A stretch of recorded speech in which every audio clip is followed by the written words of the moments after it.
This one is the most ludicrous. This is the idea that because Thomas is the Greek word and the Aramaic word for twin, didymus in Greek, it must automatically mean that Thomas's twin had to be Jesus. Because clearly the New Testament talks about no other person than Jesus. So the twin must be Jesus. So when the angel shows up to Mary, hey, Mary, you're having twins. One of them will be the anointed Son of God, the chosen one, and he'll save the world. And the other one will just be, we'll call him twin. Really? So yeah, it's like super virgin birth. Twin virgin. Like, come on, no.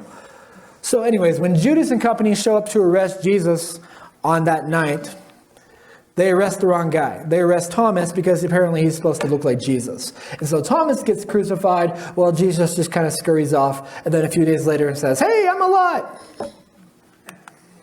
The Muslims have a similar view. Many Muslim sects hold to a form of this belief, but it's not Thomas. It's actually Simon of Cyrene, the guy who helped Jesus carry the cross.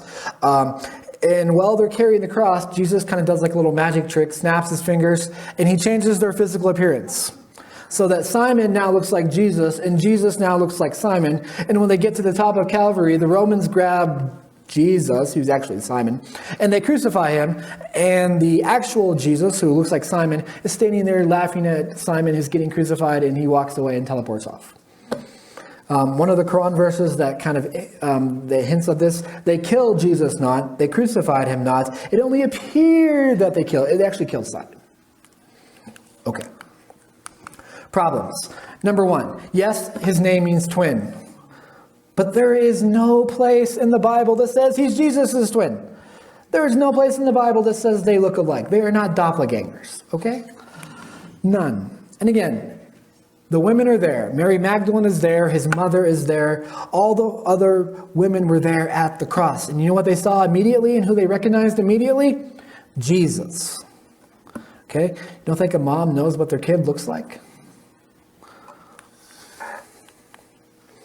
And again, it comes back to the empty tomb. It always comes back to the empty tomb. If there is a second Jesus who's crucified somewhere and who's dead and buried somewhere, if Jesus is running around saying, I'm alive, why is the tomb empty?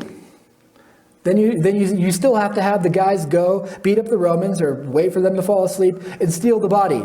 You still have a corpse in that tomb, even if they grab the wrong guy. What do you do? See, the tomb is empty. All of these crash and break upon the waters of that one fact, the empty tomb. All of these theories fall apart on that one fact alone. And there are many other facts that they break on as well. And again, if it's all just a hoax, the change in the apostles, the change in James and Paul, are they going to all die for a hoax? Would you? And the idea that Simon was crucified instead of, like, there's no place in history that ever says this.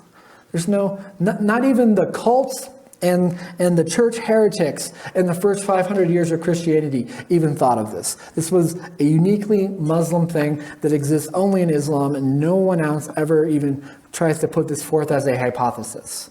It's them and them alone. In fact, many of them try not even to do it anymore. They tend to go for the swoon theory these days, from what I understand. But not even the early heretics, the original heretics, didn't even think of this.